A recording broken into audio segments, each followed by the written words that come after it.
1983 का साल था। गुजरात के ढाबरी गांव के पास समुद्र की गहराइयों में आर्कियोलॉजिस्ट्स की एक टीम खोज में जुटी थी। 130 फीट नीचे जब वे उतरे तो वहां जो देखा उसने उनकी धड़कनें तेज कर दी। तुरंत बाहर आकर अपने बॉस को फोन किया। दूसरी तरफ घंटी बजी और आवाज आई, लेकिन बिना किसी औपचारिकता के उन्होंने कहना शुरू किया। उनकी बातों ने सुनने वाले को भी हिला दिया। आखिर ऐसा क्या देख लिया था उन्होंने? समुद्र की गहराई में पसरा सन्नाटा रहस्यमयी था। हर लहर के पीछे कोई कहानी छुपी थी। कुछ साल पहले इसी गहराई में ऐसा रहस्य उजागर हुआ जिसने सभी को स्तब्ध कर दिया। नीचे एक प्राचीन नगरी थी, इतनी भव्य, इतनी सुंदर कि उसकी झलक भर देखने से इंसान खो जाए। ऊंची ऊंची दीवारें, नक्काशीदार गेट, सड़कों का जाल, महलों की शान, सब कुछ अद्भुत और परफेक्ट। ये नगरी किसी आधुनिक शहर को भी मात देती। टीम हैरान थी। इतने सवाल उनके मन में थे। ये नगरी यहाँ कैसे पहुंची? कितनी पुरानी थी? नगरी के पत्थरों के सैंपल लिए गए। कार्बन डेटिंग ने रहस्य खोला। ये महाभारत काल के पत्थर थे और यह वही नगरी थी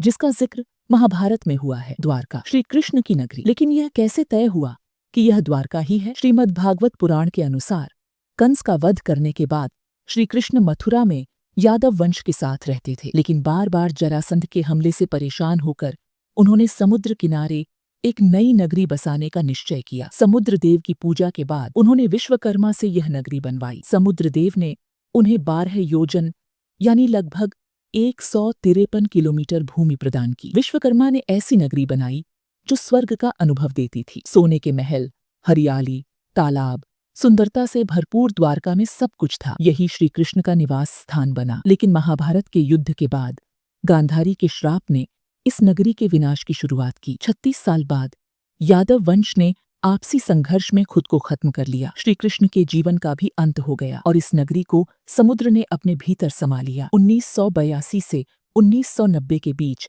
अंडर वाटर आर्कियोलॉजिस्ट डॉ. एस.आर. राव और उनकी टीम ने इस नगरी के अवशेषों की खोज की। उन्होंने पत्थरों की जांच की। उनके माप ने यह पुष्टि की कि यह वही क्षेत्र है जो पुराणों में वर्णित है। 153.6 किलोमीटर क्षेत्रफल में फैली यह नगरी द्वारका ही थी। आज भी समुद्र की गहराई में द्वारका के रहस्य सुलझाने का काम जारी है। श्री कृष्ण की यह अद्भुत नगरी जो कभी जल पर बसाई गई थी, आज समुद्र के नीचे दबी हुई है। यह कहानी सिर्फ अतीत का सच नहीं, बल्कि आस्था, इतिहास और रहस्यों का संगम है।